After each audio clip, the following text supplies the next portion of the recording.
Good morning, everybody. We are the Talking Hats here for this NFL Draft Saturday morning, and that's where we're going to start things off too. We're the Talking Hats. I'm Dale. That's Harish. We're going to get things going here with some NFL draft talk. Our next segment, we're going to get into, of course, the NBA playoffs, which are hot and heavy. And we might give a brief mention to the NHL playoffs, which are getting started here. The final games of the regular season just wrapped up, and we've got the seedings and everything lined up. So we're going to kick things off here. I've got my jersey on since we're going to talk some NFL draft talk. You know, this is the biggest moment in my life, the NFL draft back, what was it, 13 years ago now, I guess. Something like that, 12 years ago. So I don't know, whatever it was a long time ago, but that was a big moment in my life. So had to break out the jersey for that discussion. But Harish, go ahead and get us started with your thoughts on how things went yesterday and the day before with the NFL draft. It literally threw me for a curveball. I was so shocked that all the defensive players that were supposed to kind of go in the middle, like late rounds in the first round, I would say, middle of the first round, and then in the second round, were like drafted so high, so early on. And with the offensive like receivers and everything going later rounds, you're just like, what did we get the okie doke or something? Like, what happened here? And I kind of see what certain teams were doing. Like, I mean, they were kind of snatching up like who they felt can improve their team because they were struggling in certain areas. Like, what really threw me for a loop was the Giants. I mean, they got that guy from Oregon who was Kayvon Thibodeau. Yeah, Kayvon Thibodeau. I was shocked that he went that high. I mean, I didn't expect him to go that high, even though he's a great talent. It's just that I didn't expect him to go that high. The Philadelphia Eagles pulling the trigger on another defensive lineman. It's just like, and then all of a sudden, when you come down to the Commanders, everybody was like, Olave. And they traded back to 16th with the New Orleans Saints, and they got Jahan Dotson. And we can get into this a little bit kind of later on because I have a lot. It kind of put everybody in I feel they got bamboozled a little bit, but in a way, I think it kind of made sense for what they did. I think it kind of makes sense. So I'm going to kick it back off to you to see what your thoughts were in the beginning, because I was shocked by how many defensive players, especially defensive linemen, were taken in the first I think 5-6 picks. Yeah, I don't know how much that surprised me. This is one of those drafts that was billed as, you know, lacking in quarterback talent, but heavy in just, you want to build a team, you want to put some pieces. This is the draft. Like, this is one of those drafts. It comes once like every 5 or 6 years or so, where you can really bolster your offense or defensive lines. And that's what teams did here, especially at the top when you've got Trayvon Walker going first. He was a name that you didn't hear about him at first. But as things started to heat up in the past week, his name was the one being thrown out that he's probably going to be the one to supplant Hutchinson, and he did end up doing that. I don't know anything about. I don't watch college football like I used to. I don't know a lot about him. I saw the film that they were playing during the draft as far as his raw talent. He has some speed. He ran like a 4.5. He looks pretty strong, but he was kind of positionless in college. And so with the guy who they drafted him to be an edge. He's listed as defensive end, but he's pass rusher. He's raw in that regard. That's not what he purely played at Georgia. So with the number 1 overall pick, I don't know if I'm taking a risk on a. He's a project, but that's a very Jacksonville type of move. So does that really surprise you? Detroit, though, we're talking about. We can get into it later about how teams really help themselves, but man, Detroit did it. Hutchinson staying home, that's a great pick there. But back to what you were asking about, being surprised, that it started off defensive heavy. Like I said, I'm not really, because it's one of those drafts where this is one you're not worried about taking a quarterback. This is the one where you're talking about we can solidify some holes, fill some gaps we've got with picks here. And that's what happened early. And then, like you said, we're going to find out whether or not the Commanders got bamboozled by New Orleans. What the trade really was Olave for Dotson, because that's what ended up happening. If Olave turns out to be a star, I don't care about those later round picks. This was the miss, but I don't see. I can see Olave being a star. He's in a good situation down there where Michael Thomas is coming back, but who knows what you're going to get there. Olave is going to be expected to step in and be the guy. So their quarterback situation is in flux. But what I saw on Dotson, I never heard of it. I'm not gonna lie, never heard of him. You may have, being a Maryland fan, you may have seen what he. Well, you're a Maryland basketball fan, but you may have seen what he did to Maryland this year. I heard it was a bloodbath, but I never heard of him. His film looks great though. And he was the guy that they wanted. They would have taken him at 11 if they thought anybody else was going to take him, but they knew he would make it to 16. That's why they traded out. He was the guy they wanted targeted. So because the thing is, he plays in the Big Ten. Mhm. So being a Michigan football So he would fan, have played against Michigan too. You may have seen yeah, I mean, his you can't doubt his skills. I mean, he's sure-handed. He apparently, they say he has the best hands of all the receivers coming out. Yeah, his so film looked really good. I mean, and you tweeted out like he makes bad plays look good, and that's a huge plus for any quarterback. He's gonna need that with Carson Wentz. You just took my next line, is because and I also felt that like we could have still drafted Olave and probably him at the same time, because he could have fell to the second round. I had a feeling, but maybe, because like I said, I'd never heard of him. Yeah, no offense, Dotson. You please come on the show. But no offense, I'd never heard of it. But the funny thing is, I think they made a great move strategically, is because we were talking about, do they want to move up or move down? And we're like, I mean, they can't move up, but there is a possibility of moving down. They got 2 extra picks. Yeah.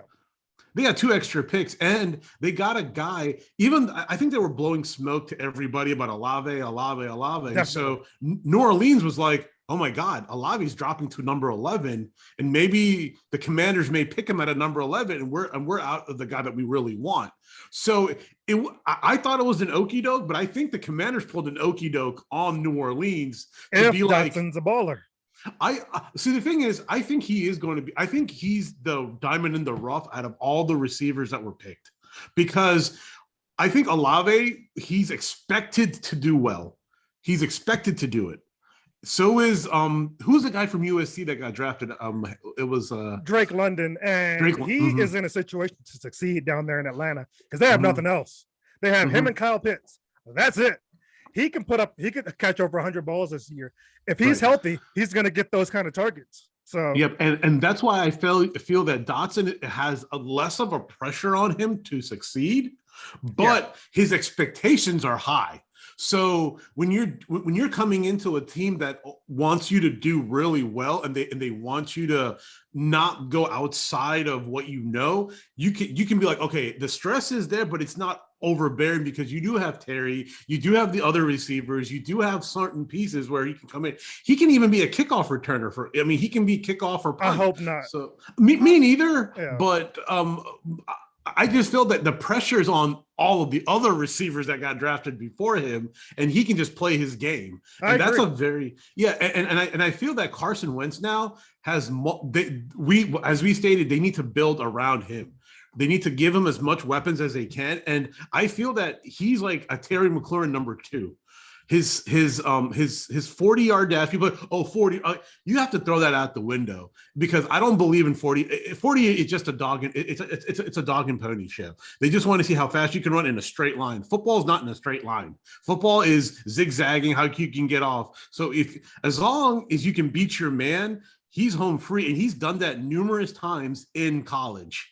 So why can't he can't? I mean, you're telling me he can't transfer that to the NFL, which I think he can, and I think he will succeed. And the offense that he's in, Scott Turner's offense, is all predicated upon that. So I feel that the Commanders bamboozled New Orleans into something.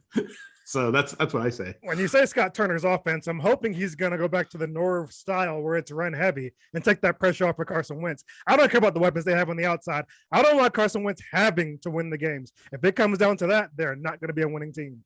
But go ahead. No, go ahead. But he does have the weapons, which, I mean, is going to hopefully take some of those excuses off his plate. He's got the pieces now. Now, everything right now is projections. We're projecting everybody's going to stay healthy. If that's the case, and he can, Dotson can play his role of the third receiver on this team, and next year he'll be the second because McLaurin's going to be gone. The third receiver this season, we can get into that later.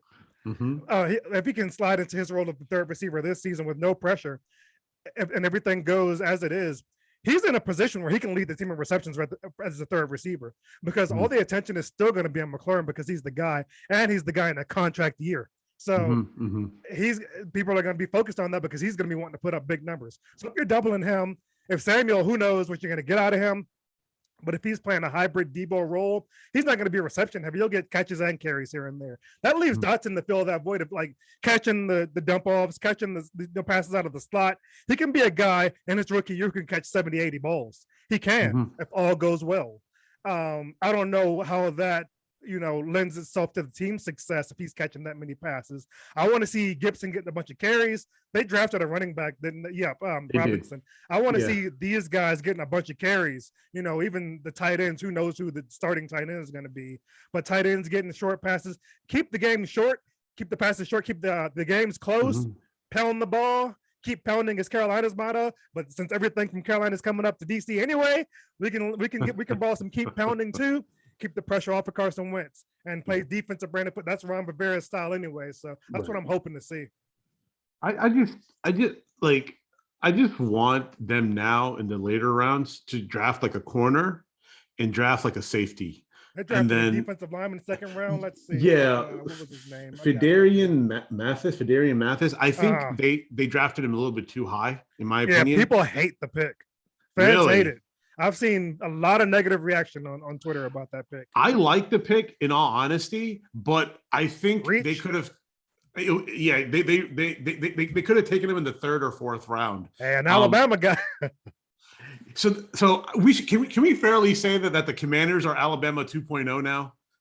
Carolina and Alabama 2.0. Yeah, Carolina and Alabama 2.0. But with them, his agent told him to be expected to be picked in the third or fourth round. And I don't know that that's something they should have put out there, because that makes the Commanders look bad for reaching. But you can't doubt the need, because Deron Payne wants out. So that's probably a move that's going to happen at some point in the offseason here. If it doesn't happen this offseason, he'll be gone after next offseason. Ioannidis is gone. So they have a need there. I don't hate it. I don't know anything about the guy, of course. I never heard of Fidarian Mathis, but there's a need there. So that's the thing, though. I think because JP Finley from B Mitch and Finley was like, they've drafted players with a high floors, but they didn't draft players with like a high ceiling. And I'm thinking to myself, I do agree with that statement, but I'd rather have a high floor than a low floor. Yeah. I mean, to me, a high floor is a high ceiling for that individual. And you're drafting, you know what that individual is. And as you stated in the beginning of the show, this is a perfect draft to fill your lineup. Yeah. And we all know Duran is not. I was surprised he didn't get traded yet, like in a trade deal or something to get draft picks or. Yeah, the draft is still going, so anything can happen, and that's probably why they did it. Maybe they're planning to do it here in the next day. Hopefully, and if that happens, then this pick looks like genius, because I've seen film on this guy. He is very good. He's a run eater. Even though they're eighth in the last year, JP Finley was saying they were number 8 in run. But at the same time, you don't want to be number 8. You want to be like in the top 5. Yeah, and I'm going to give anybody from Alabama a high floor. And what a high floor really means is that's pretty much bust proof. You might not come in and be a Pro Bowl player, but you're not going to be a bust. You can be depth at the very least. And they need depth there. I don't know if you want to draft depth in the second round, but you after the first round, even in the first round, you don't know what you're going to get. Nothing is guaranteed. But if you can draft solid depth in the second round, I'll take it. I'm not going to argue with that. 100%. And I love their pick of Brian Robinson Jr. I love that pick because he's a bruiser. Like with Gibson's fumbling that's happened in the last, I think in all honesty, like you can correct me if I'm wrong, fumbling can also happen because of fatigue. If you keep on running, and if you're not used to it either, because he's not a natural running back. So exactly, he's a receiver that turned into a running back. So eventually, your hands can get fatigued by the jamming and the scraping and people hitting your hands. So it can also be mental. I mean, maybe it is, and maybe this might like the fire under Gibson. Say, hey, I don't want to do this. But what's secretly about Robinson Jr. is he's also a great pass catcher. So with McKissick and Robinson Jr., that can alleviate the pressure off of Gibson, which I think this team kind of sorely needs. But they also do need to kind of shape up their offensive line. They need a little bit more kind of oomph in it. So I think hopefully today is the today's like the 4th round. Hope they go O-line, so at least they can solidify some depth in the O-line, and maybe in the later rounds like a stud corner or a stud safety. I mean, I was hoping they got that Georgia linebacker that I was so high on, but the Eagles got him. I was pretty pissed about that. I don't know about him. I've seen Really too many red flags from an injury standpoint with him. Mm-hmm. I'm not like, people thought he was going to go really high. Mm-hmm. You said he was going to go down. I would only touch a dude with that many injury concerns if he didn't get drafted. Then I'd sign him. I would never draft a guy with that. He's supposed to be really good. He has a torn pec he doesn't want to get fixed. He has a messed up shoulder he doesn't want to get fixed. And there was something like an Achilles or some kind of, maybe a knee concern. Something else I was reading about him. He doesn't want to get any of this stuff taken care of for some reason. I don't get it. I don't dig that. I'm not in. He might be a star, but that's too much. There are other guys. I mean, I'll take somebody healthy. I can't get down with that. But we have to touch on the Detroit We might look Lions. back on this. We might look back on this and be like, you were completely wrong. He might be a Pro Bowl, like all-pro player, but I don't. Yeah, I mean, with all those injuries, it's really difficult to kind of, because a torn pec, if anybody knows, you can't really do anything. You can't lift your arm. You can't you can't do anything. So I don't know how he's going to come into the season and try to perform. Not if he's have some miracle, medical stuff that happens, but it's highly unlikely. But we have to give credit to the Detroit Lions going from the 32nd pick to the number thing to pick up your guy that you said that was the Alabama receiver that you really liked. With the ACL injury, Jameson Williams, yeah. I'm kind of surprised he wasn't the first receiver taken, but I think they got a steal there in him. But and also Aiden Hutchinson, they in the first round, they've changed their entire team. I already thought they were a team to make an improvement going into next season, but with these 2 picks, they went from a team that might sniff 500 maybe. I mean, you can't really go 500 with 17 games, but I thought they were a team that could be somewhere around there. But now I think they're a team, they put themselves in a position to win that division. Yeah. Wow. Green Bay's not going to make the playoffs. They're not going to be a playoff team. They just drafted a receiver yesterday from North Dakota State. North Dakota offensive players, they have potential because their offense always has some firepower. But you don't know what to expect out of that. Aaron Rodgers can make them good, maybe. But that's a huge question mark. And then the rest of their team is not very good either. They're not going to be a playoff team. The Bears, I don't see that either. Yeah. People like Justin Fields, I don't see it. The Vikings, who knows? I mean, Kirk, who freaking knows? But the Lions, they're in a position to really make a run here. And it's their time. They've got a very solid quarterback, and now that quarterback has a weapon in Jameson Williams. Tyreek Hill comps, I love it. I love the pick. I love the Hutchinson pick. They're going to make some noise. They're very good. I'm happy that they just said, you know what, screw it. Like, let's go all in. We have the QB. We feel that he's right. And he is right. He is right. And I like Jared Goff. Yeah, Jared Goff is a good dude. I mean, he just got a raw end in St. Louis, LA. It's LA still, right? It's LA Rams, right? Okay, good. With all that moving into West Coast, I have no clue. He started in St. Louis. He started in St. Louis, because he was under Jeff Fisher, and they were still in St. Louis at that point. Jared Goff? Yeah. Wow, that's a good tidbit. Wow, I haven't heard. Wow, okay, that makes sense then. Yeah, before they went to LA. Okay, because I was thinking that with the Lions drafting that wide receiver, all they need is another complement. Who's their starting receiver? Is it? Or they don't even have a real starting receiver for the Lions.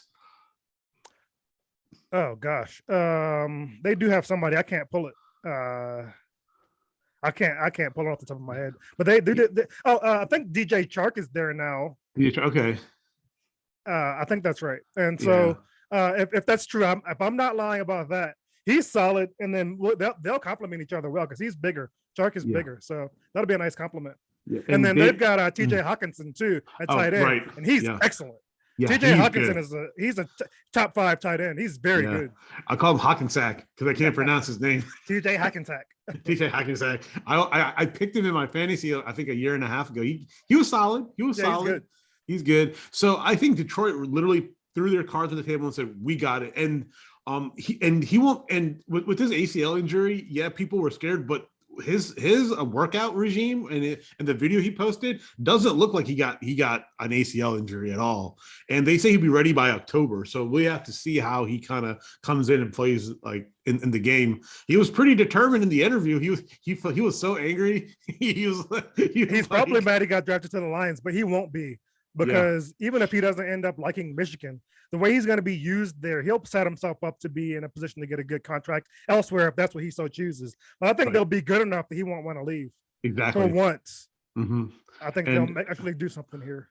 Yeah, and overall, I mean, if I have to give like the Commanders a draft grade, I probably will have to give them like a B-. The reason why I give them a B- is because they drafted that defensive lineman way too soon. Yeah. I mean, they had a lot of other stuff they could have drafted in his thing, but he was kind of a reach. So, in my opinion, a solid B-.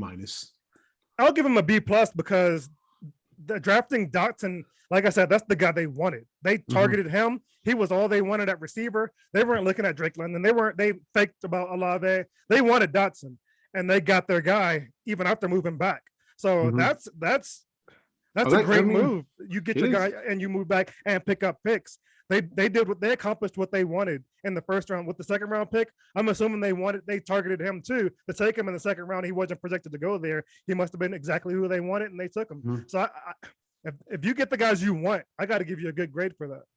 We'll see how these guys turn out, but early projections, I'll give them a B. Yeah, that's not bad, man. B and B- is pretty solid. Because usually, I mean, last year when they got 2 years ago when they got Chase Young, they got like an A+ or something. But I'm like, he was the best player. You have to have taken him. But now the Broncos, I'm going to give an A+ for their draft because with their first pick they took Russell Wilson. So you get your starting quarterback with your first pick. Not going to argue with that. Great pick. Their second round pick, they drafted they had the last pick in the second round. They drafted an edge rusher from Oklahoma, Nick Bonito. Never heard of him. I don't know anything about him, but that's a need. So I don't know if he's a great player, but he has a good name. I think he'll come in with Bradley Chubb and Randy Gregory. Like he's in a position where he doesn't have to come in and be the guy. He should come in and do well being the third rusher.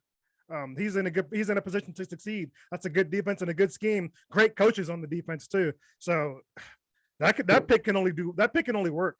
Yeah. Barring injury, he should be great. Benito's very fast. Like he when he comes that's up, a name that sounds fast. Yeah, because because for Oklahoma, like he leads that team. Like he's really good at what he does. And there's like diamonds in the rough. And I think he's one of the diamonds in the rough on a team that's already is stud filled with defensive ends and linebackers.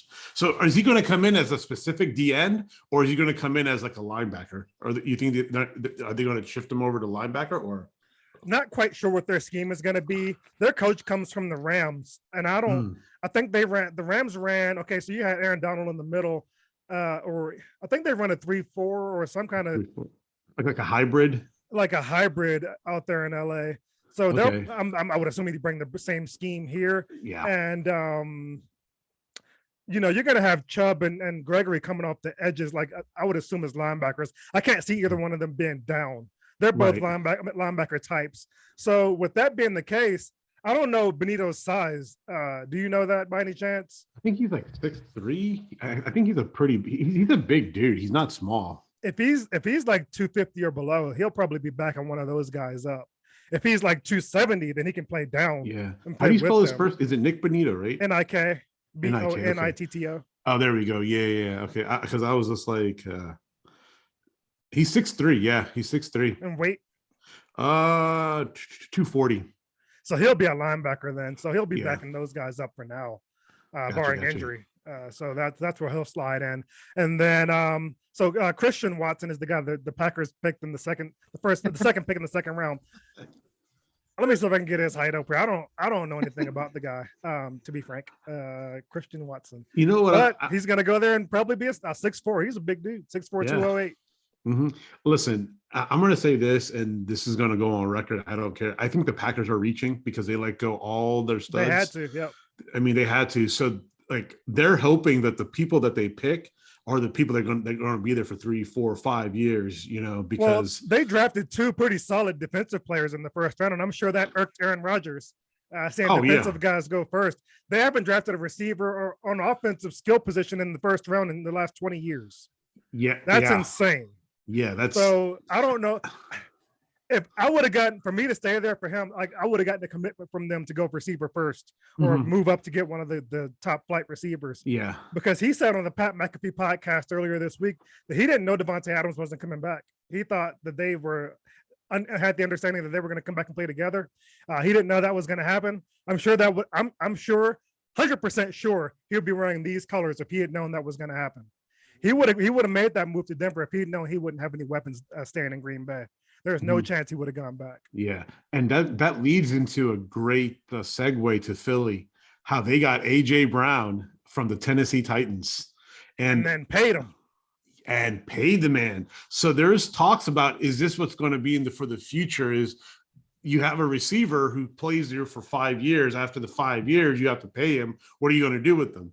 And now did Tennessee kind of showed the roadmap is, well, we're not going to pay you. So we'll just draft somebody who's just like you and pay him because it's cheaper. That for this move, that was a smart move to do that. AJ Brown is fine, but he has had some injuries here and there. He's only 24 years old though. So he's still very young and a proven top flight receiver. So Philly, I'm not going to hate the fact that they got picked him up and paid him. But I do love the fact that Tennessee moved on.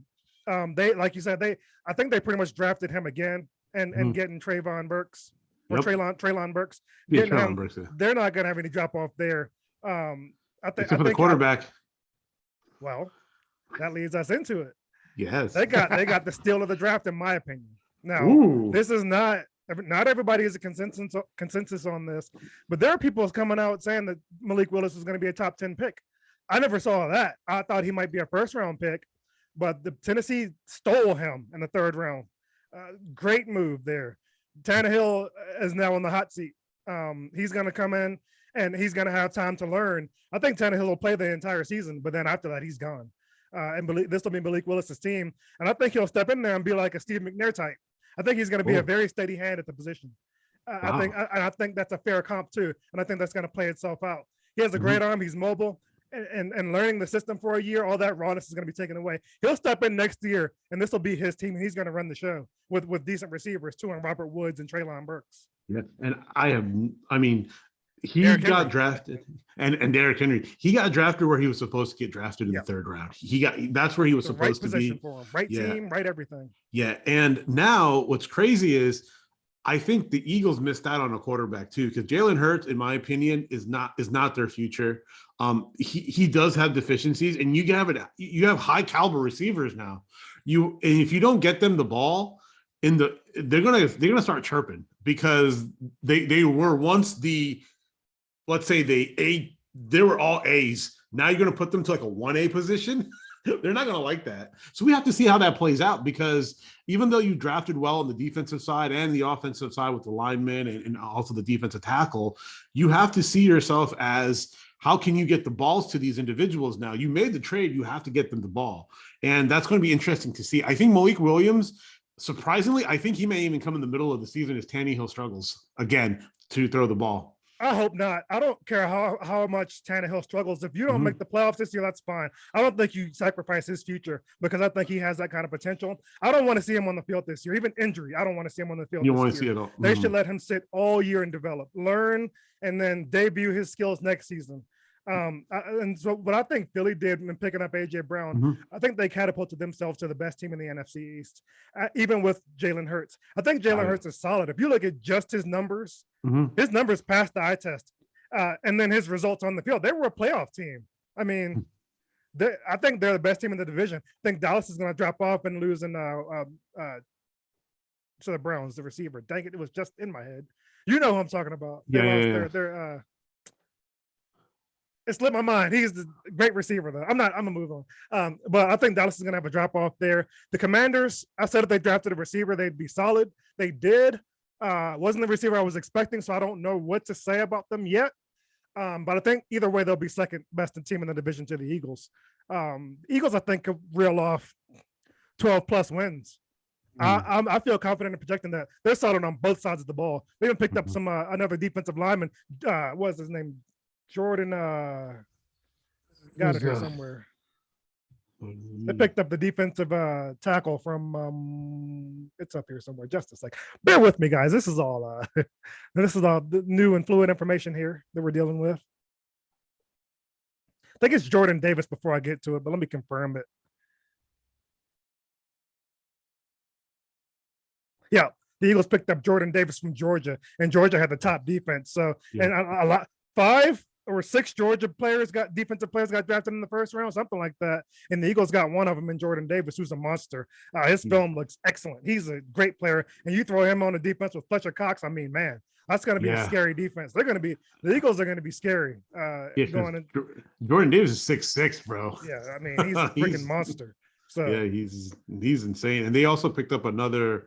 Oh yeah, they picked up Nakobe Dean, which is kind of like there. They also picked up the center from Nebraska. So I think he's a replacement for Travis Kelce. Not Travis Kelce, but Jason Kelce. Jason Kelce, yeah, his brother. Cameron Jurgens, he's good too. Anybody from the Big Ten, if you're gonna go, you might as well just go with the Midwest boys at any offensive or defensive line positions. But and I want to throw some props to the Ravens who got Kyle Hamilton. He somehow slid down to them. That's going to be great. He's going to fit right in there, step right into the starter, be an impact player there. That's a coup. That's a great move.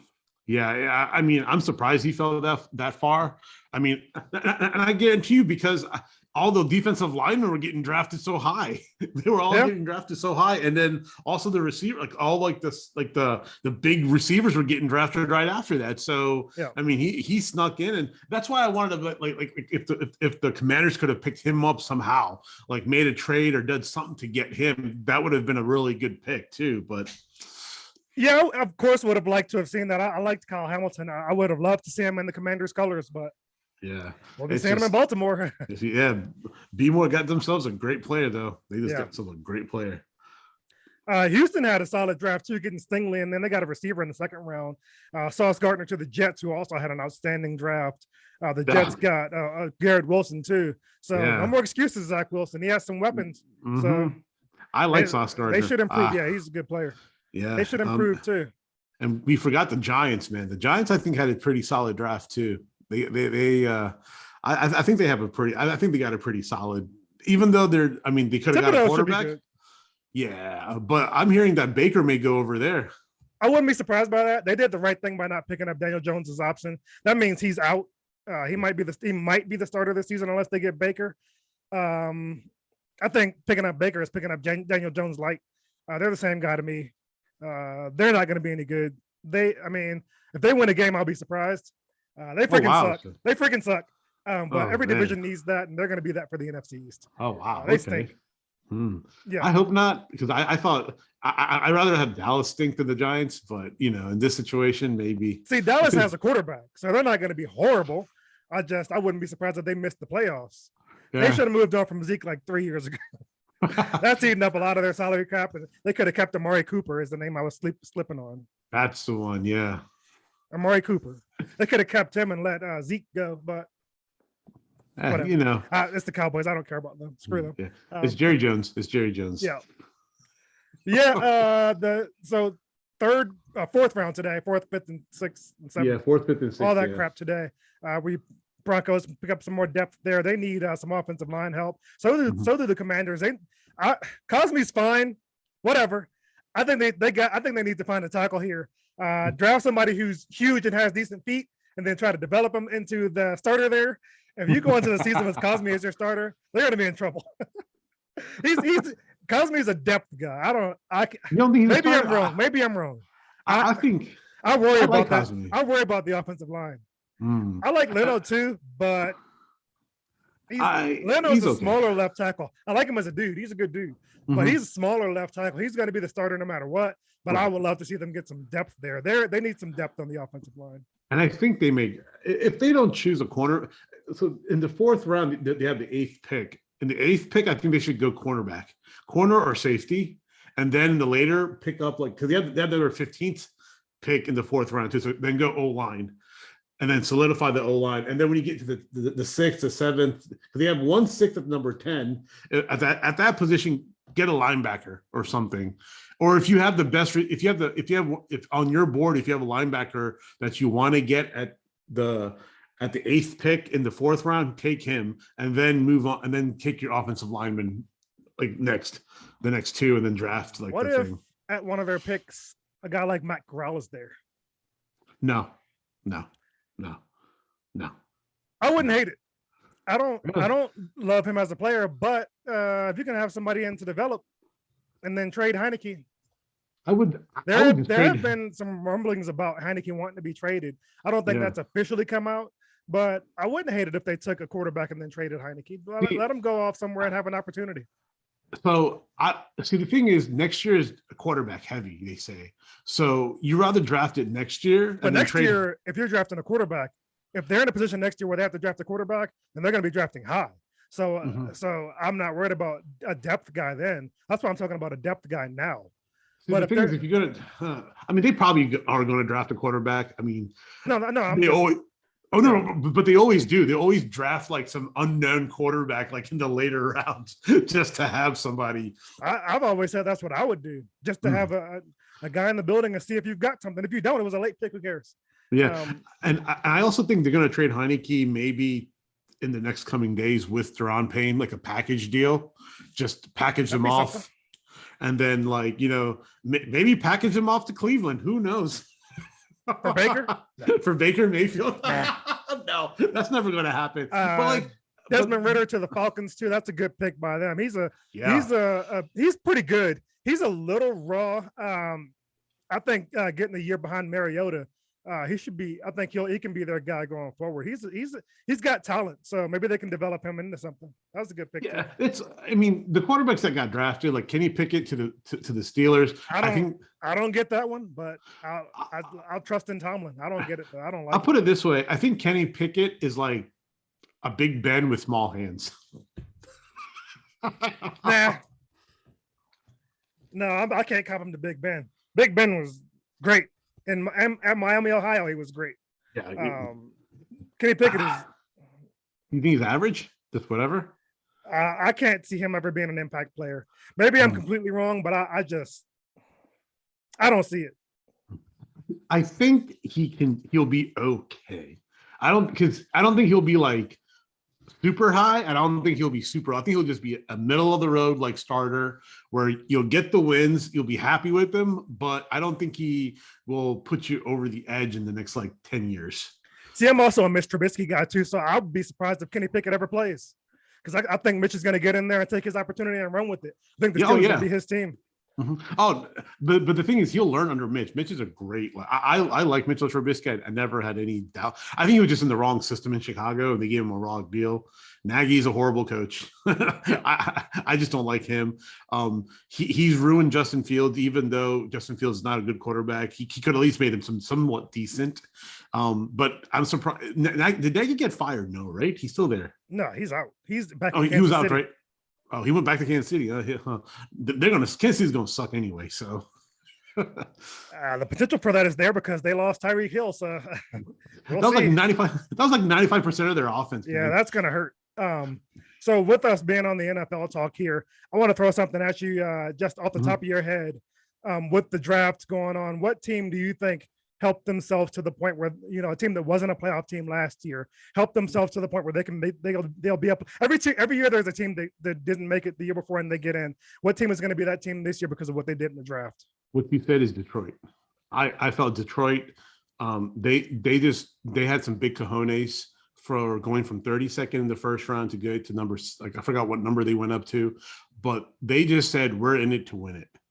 You don't make those moves of not doing it. I mean, Hutchinson's going to change that locker room. He's a proven leader defensively. Don't be surprised if the Detroit Lions defense is stacked. Like they have a pretty solid defense. And with that move they made to get the Alabama wide receiver, who was supposed to be like the top 5 out easily in the first round, they said that we want you.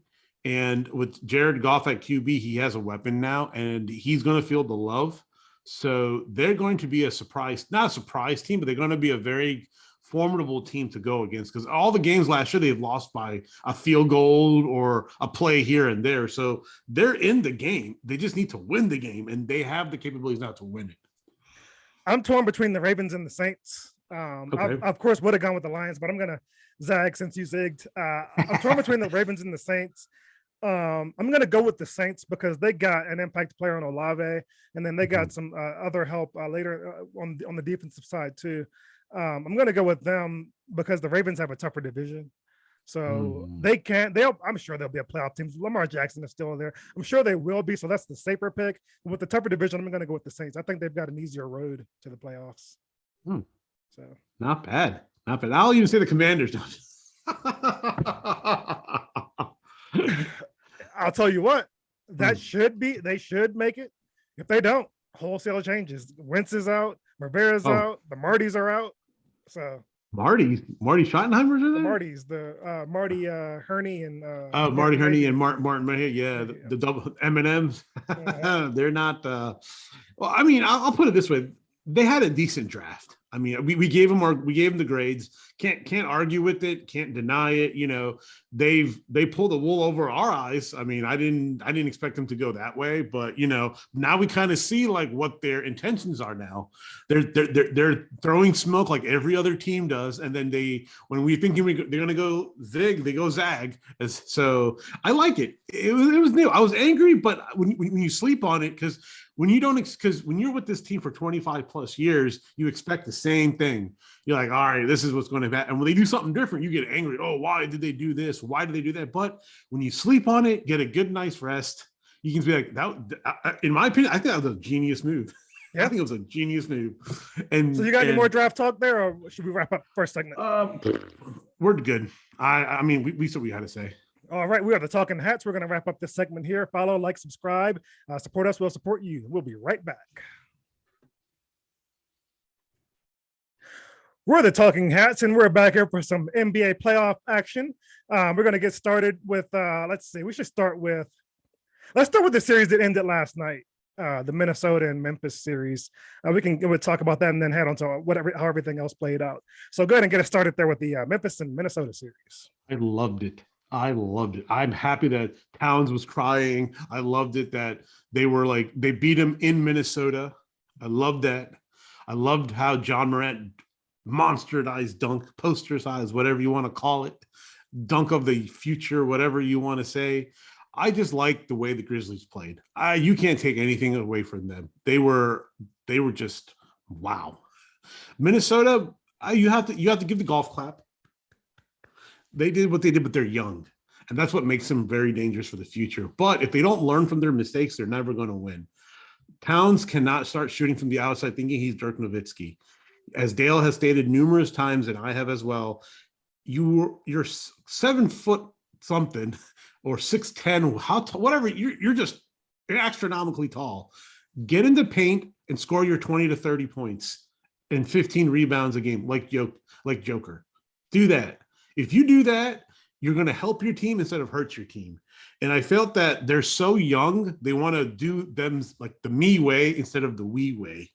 There's also the me way when it comes down to it, it's me. But when you're trying to get to it, it has to be we. And they're not playing we ball, they're playing me ball. And it showed yesterday because the Grizzlies just took it to them. Even though it was close at one point, they pulled away in the fourth quarter. And that's all I have to say about that. Yeah, the Grizzlies are freaking bullies. So John Morant's the Ferrari, and then Desmond Bain and Dylan Brooks, those dudes are like Mack trucks protecting that Ferrari. So Minnesota had a lead in I think every game in this series, and they had big leads in some of them. Last night's game, they were fully in control of the game, and they, like you said, this series was it was an education for them. They're a team that has the talent to make some noise. They could have made some noise this year. They could have closed out these games. They would have given Golden State a challenge. They would have given them a run because they have Anthony Edwards, a dude who's all heart. But what this series did for a guy like that, it was an education for them. It's going to show them what they need to do to close out games next season. They're going to be dangerous. They'll be in the Western Conference Finals next year. I'm throwing that out there right now because they're that good. They've got that kind of talent. And all they need is an Anthony Edwards. He turned Karl Anthony Towns around as a player. Cole Anthony Towns was playing like butt towards the end of the season, but he stepped up I'll give him props because he stepped up for the most part in the playoffs. They didn't close out these games, but he played well. He played at a level where he needs to play, but that needs to be sustained throughout all 4 quarters for them to close out these games. Anthony Edwards played well throughout every game. He was hitting big shots at the end. He just didn't have the help at the end. He'll have that next year. The coach learned from his mistakes. They're going to be dangerous, but all credit to Memphis where it's due. They're bullies. They're going to rough up Golden State. They're not going to back down from Draymond Green and his trash talking. They're going to give them a run. That's going to be a highly entertaining series, as this one was. This, in my opinion, was the best series to watch. If you're just watching basketball, it was so back and forth, so physical, just high-level basketball. It was very enjoyable to watch. I'm looking forward to that next series, Golden State and Memphis. I don't plan to miss a game. That's going to be some great basketball. They're physical. 7 games, man. I think it's going to go 7. Yeah, I think it's going to go 7. I can see that. Barring injury on either side, yeah, that could go 7. John Morant keeps them in the games, man. He's such a warrior. I mean, like, we knew when he came out of Murray State that he's going to be something special.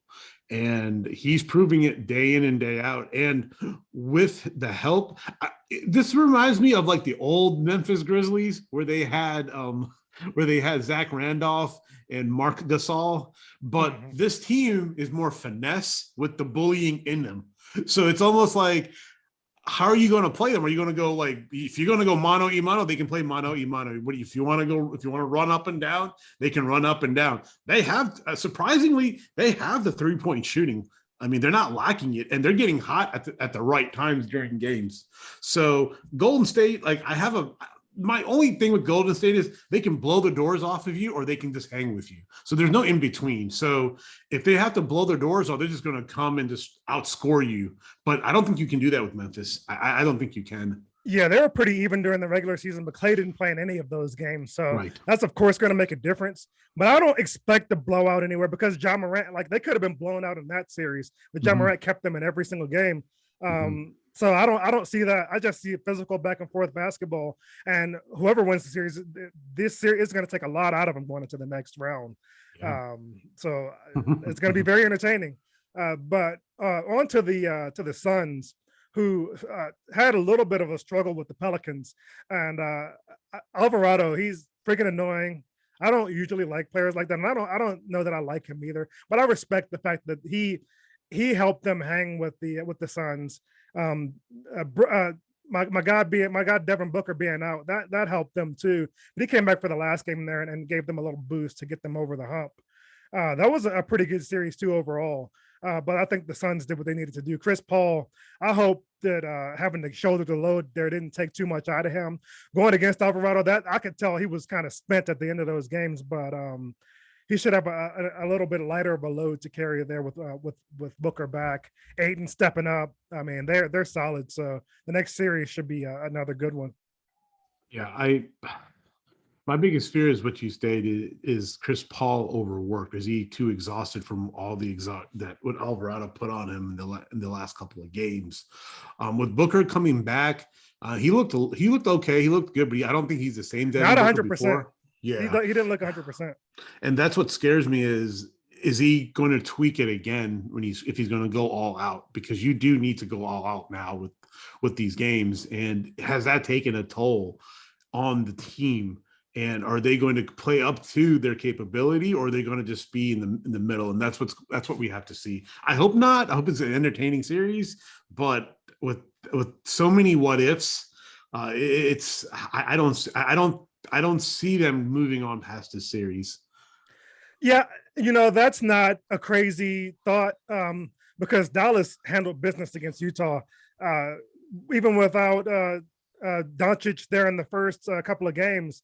You had Brunson step up, and so that helps his confidence in the playoffs, and so that gives Doncic some more help. The Suns, this will not by any means be a cakewalk for the Suns. This is going to be both Western Conference Finals teams are going to come in worn out because both of these series are going to be physical. They have the potential to be long, and Dallas could very well, with Luka, man, they could very well take this series from the Suns. This is another one that's going to be very entertaining. So I'm definitely looking forward to some more playoff action there out of the Western Conference. Part of me don't want the Dallas Mavericks to win because of Dinwiddie and Bertans. This part of me just was Bertans like, isn't playing, so he hasn't sniffed the court. Really? Okay. I haven't really like kept up with. No. I just don't want. I know Dinwiddie said what he had to say. I just felt kind of spited. That's all. Just a little spited. That's all. Hey, he didn't want to leave. They wanted him to leave, so I don't. I know. I'm just being like, yeah, it is what it is. Yeah. But what about predictions? Both of those games are going to go 7. Who wins? Both of those series are going to go 7. Who wins? I will say that's hard because it is. Damn, because in Dallas versus Dallas versus Suns, I will have to pick Dallas. I'm picking Dallas to beat the Suns. I'm going to say the Grizzlies are going to beat the Warriors. Wow, 2 upsets. Yeah, 2 upsets because you just see something different in the Grizzlies. It's just that they don't back down. Even though when they were down by 12 or even 20 points, they just don't back down. They learn. The thing is, they learn from their mistakes and they just blow the doors off. I don't know if you can do that against Golden State, but I just feel that they have that mentality now that I don't care. Yeah. So, and with the Suns and Dallas, with the injuries and the what ifs, I'm picking Dallas. I mean, because Luka is going to put on a show. He's going to put on a show. He plays the brightest when the game's the biggest. So, yeah, I'm going with the chalk here. I'm going with the favorites. I'm going with Golden State because I picked them in the beginning to win the championship. So I'm sticking with that. And then on the other side, I'm going with the Suns. I'm just because I'm rooting for Chris Paul, and I think Dallas might be a year too early, and then they're missing a piece still. Mm-hmm. If they can get a piece in the offseason, they're going to be in the finals next year because Luka is just, I mean, he's the second most dominant player in the Western Conference behind Jokic. So he's carrying that team on his own. He needs some help. He won't be able to do it on his own all the way through. But to get them this far, a lot of respect, but this is where it ends. So that's on to the Eastern. What was that? I was like, we have differences so this is the thing. Good. That's how it should be. Yeah, it should be always. So on to the East. The beasts of the East, the Celtics, swept as predicted the Nets. We both called that. The Nets you said the Nets didn't have any depth, and that showed. And really, what it came down to is, Kyrie was fasting. It really took a lot out of him. People say Jaylen Brown was fasting too, and what happened there, but Jaylen Brown had more help. Kyrie only had Kevin Durant, and Kevin Durant even looked depleted. He was just out of gas. I don't know what was going on, but the Celtics beat him up. Every game they beat up Durant, and then Kyrie couldn't help out. So that was hate to say it, a pretty easy sweep for them. I know the games were tough, but I don't think there was never any question in my mind, even in the last second bucket, that the Celtics will win all these games. Tatum is playing at his mama mentality, Kobe level. That makes me think that they're going to give the Bucks a run here, but we can get into that one. And then the other series, Philly and Toronto. Man, poor Embiid. He got beat up in that series, and he's out here indefinitely. So let's get started on those. So the Milwaukee Bucks are the defending champions, so you have to go through them, and they're a tough play. I mean, they play you tough, but I think the Celtics now have found how to win, and how to win like convincingly. Brandon Tatum, as we always say, has found his inner Mamba mentality, so he doesn't care. Like he's at a level now that he's going to take over the game in the fourth quarter, and they play smart. So the way they guarded Durant, Marcus Smart too. Even though I hate to say his name, but you have to give credit where credit is due. But they're going to guard. I think they're going to guard Giannis how they guarded Durant, the same length to try to put not double team him, but spacing double him. Meaning, whenever Giannis gets the ball, they're going to play kind of like a zone kind of scheme to make him shoot the ball instead of driving it into the lane. And that's where Giannis is very weak at. They're trying to they want to turn him into a jump shooter. And I think they're going to do it. and with Jaylen Brown and all the other pieces that the Celtics have, it matches up pretty well with the Bucks. They're like a 1-for-1 when you're going down the talent and the shooting and timely scoring. Now Tatum is like, you can fairly say he has the Kobe mentality, the Mamba mentality already in him. So you're not going to stop him, and he doesn't want to be stopped, and you can't. So I'm going to pick the Celtics to win this in 6. Yeah, I could see that, especially with Middleton being out, and he's out for the series. That's already been called. Oh, wow. Okay. It's going to be tough for the Bucks to hang in there with them. The Celtics are complete. They're healthy. They've got Jason Tatum playing at an elite Kobe-like level. And they've got the other guys playing their roles. Everybody's on that team is playing at a high level right now. So can Giannis hang in there without the help? It's tough to say. Yeah. I'm picking them, though. I'll pick them in 7. This is gonna be a tough series, but Giannis, I think with them getting over the hump last season, he's gotten to that level where I don't think he can be stopped. With them getting there, I know they're gonna throw everything at him, but I think he has what it takes to overcome it by himself. I mean, he's got Holiday for some help. He's got Lopez out there shooting. He's got Connaughton. He makes some threes here and there too. It's gonna be tough, but I think he can do it. I believe in Giannis. You believe in Giannis. I believe in Tatum. I do too. In Tatum. I do too. So I'm not making this pick not expecting the Celtics to have a chance. Of course they do. Of course, I don't hate your pick of them in 6 at all. I could totally see it. 100% I could see that. But it's the Giannis factor that's kind of throwing a little bit. Yeah, I can see that too. But I just feel that, like, for something, they like the Celtics have figured it out. Like they figured something out, and it's working. And they're on a high after winning. They're going in like, we swept the team that people thought are going to go to the Eastern Conference Finals. I expect the Celtics Warriors Finals. I expect that, but I'm still. Do you? Okay. I'm still picking the Bucks. Whoever wins this series will win the East, because on the other side, I mean. Yeah, I mean. That I really don't want to. That series is gone. Without Embiid, I think Philly's done. Yeah, that's going to be tough. Yeah, but Miami, I've been hating on them. I can't anymore. I wouldn't be surprised if they swept the Sixers. I could totally see it. I don't know how long Embiid is going to be out. I don't know that him being there will make that much of a difference. Miami might be too deep for them, and definitely very well coached. I would not be surprised if they sweep them, even if Embiid comes back. I'll predict that. Yeah. So I will say this. I've never been a Doc Rivers fan in the playoffs, because he doesn't win in the playoffs. He'll take a team to the playoffs, but I don't think he knows how to win in the playoffs, and that's where he lacks. It's not about the talent. He has all the talent in the world. I mean, you have the second best center in the league playing with you, but he's injury prone now. You can say he's injury prone because he's been injured in the playoffs, and and these injuries are not like ticky injuries. They're like significant. That can like cost you your career. I mean, your orbital bone, I mean, that's your eye socket. Yeah, they need Harden to score 60 every game to have a shot, and I don't know that Harden exists anymore, and that Harden never existed in the playoffs. So yeah, it's one of those things. It's just they don't have a chance. No, they don't have a chance, and I agree. I think it'll be like a. I don't think even a 6-game series. I think it'll be a sweep. A sweep or a gentleman's sweep, one or the other. Yeah, one or the other. Yeah, and then the Bucks or Celtics will take out the Heat. So that's where my respect for the Heat ends, is the next series. Exactly. but I mean, I'm done with that. I mean, that series is going to be. I don't think I'm even going to watch that series now.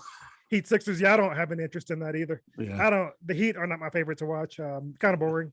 And then those games shouldn't be any good either. So yeah. So we've got so we're gonna have our predictions say either you've got the Celtics and the Heat in the Eastern Conference Finals. I'll have the Bucks and Heat Eastern Conference Finals, and take the Bucks there. So it'll be, in my opinion, it'll be Bucks Warriors in the finals, and we'll see how this all plays out.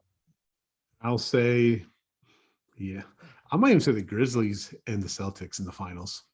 Yeah, and that would be a highly entertaining series. Yeah. Physical, and good basketball. Yeah, good basketball up and down. We'll see. I mean, the weird stuff has happened in the NBA playoffs. Yes, indeed.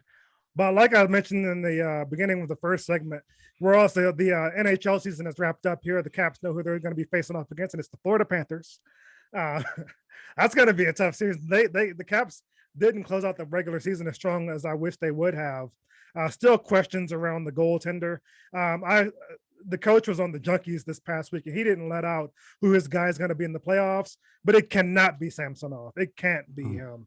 You have to go with Vitek, who also, I mean, neither one of them have separated themselves, but I think the more steady hand throughout the season is Vanacek. So I think you got to go there. And like we've said all throughout that it can go either way in the playoffs. This is going to be a tough series, though. Florida is not a joke. They don't have the playoff experience that the Caps do. That's what's going to keep the Caps in it. The series should go 7 games, though. So we'll have to see what they can do there. I am very disappointed how the regular season ended Definitely. for them. They just were lackluster against the Islanders. Like, you can't lose back-to-back games with the same score. Like, you have to learn something, and this is what the playoffs are going to teach you. You play the same team 7 times, and out of that, 4 of them you have to win, or you play 7 or 6. So Florida has won the President's Trophy. So with that coming in mind, and with their lack of playoff experience, I think the Caps can win in 7 games. But without solidifying the goalie and their defense, it's going to be tough. It's going to be a tough 7 games, a very tough 7 games. Tough and potentially physical, because for the Caps to have a chance, they're going to have to beat them up. The Panthers are fast. They're a fast team, and they can put up some score. They can put the score up there too. So the Caps are going to have to beat them up. We need Willie to have a big series. Ovi, of course, has to do Ovi things. And then, I mean, on the defensive end, you gotta rough these guys up. Don't let them camp out in front of the net. You got to beat them up, and then that's going to be your only chance to have a shot. We need a lot of secondary scoring and secondary, like kind of defensive minded things, like block shots, everything. Frustrate the Florida Panthers as much as you can, because you can infiltrate the same amount of scoring on them that they can do on you. You shouldn't be afraid of that. You just have to impose your will. I don't know about that. If I'm them, I'm trying to play some Ron Rivera style hockey there. Keep the score down and keep it close, and then hope Obi can pull out some magic there. But then, so predictions. A Caps in 7. Yeah, I'll go Caps in 6. Caps in 6. Okay, I mean, just to be different. Yeah. Just to be different. Yeah. Or it can be a sweep. Who knows? I mean, out here, yeah. I mean, Caps hopefully. Out here in Colorado, we've got the Avalanche matching up against the Predators in the first round. The Avalanche struggled mightily to close out the season, even worse than the Caps.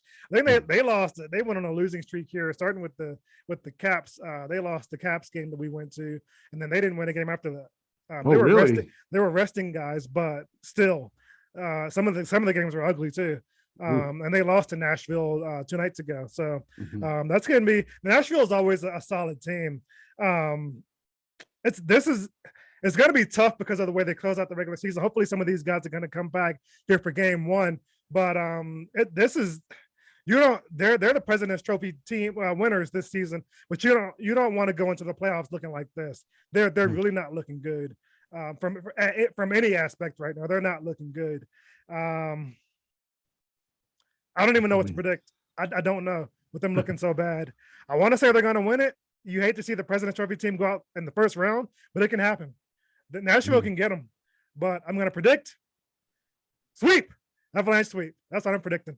I think they'll get on track here. I think they'll quiet the critics here. They'll be fine. I think so too, because when you're resting players, you're not playing your best. You're playing your minor league guys coming up from like your AHL teams just to give them an idea, and then you extend your bench out to those individuals. You can pick extra players, so they'll be fine. I mean, they know it's playoff hockey. They know what they've done. Yeah, I mean, I have no doubts in my mind that Colorado won't come back up and say, okay, but hockey's a funny sport. The luck can swing either. In the playoffs, all it takes is a hot goalie. Yes. And I hope Vitek Vanacek is the hot goalie. And I hope Darcy Kemper is that guy too. And so we can meet in the finals. That'd be great. That would be an outstanding series to watch because the game was fabulous. Yes, it was amazing. playoff style in that game. So But last to mention for this week, for me, we've got the Nationals coming out here to Colorado next week, and I'm going to check out at least one of those games here. They're playing a midweek series, Tuesday, Wednesday, Thursday, three games out here in Colorado. So I might, if I can, the Thursday game's a day game, so I can't check that one. But I'll try to catch the first two and then maybe post some pictures or something and report back. Hopefully, we can get a baseball from one of the Nats players. I'll be wearing my Nats hat, so yeah, that'd be nice. That'd be really cool. That'll be pretty cool to come out here. See them come out here a mile high, hit some home runs. So nice. That'll be sweet. Seeing my little boy out there. We should have some nice weather next week too, so that'll be fun. Very cool. Yeah, Orioles. I have nothing to say it again. They're just it is what it is. Stinky, and their ace is out for the season with Tommy John. So yeah, I mean, hey, you know what? As I always said, there's always next year. Speedy recovery, John means you'll be fine. Yes. You'll be good. You'll be good. Well, that's all we've got for this week. Last words. Peace and love, man. That's it. Peace and love. Like, subscribe, follow, support us. We'll support you. Talking Hats, we are out for this week. Thank y'all for sticking with us. Peace out. Peace.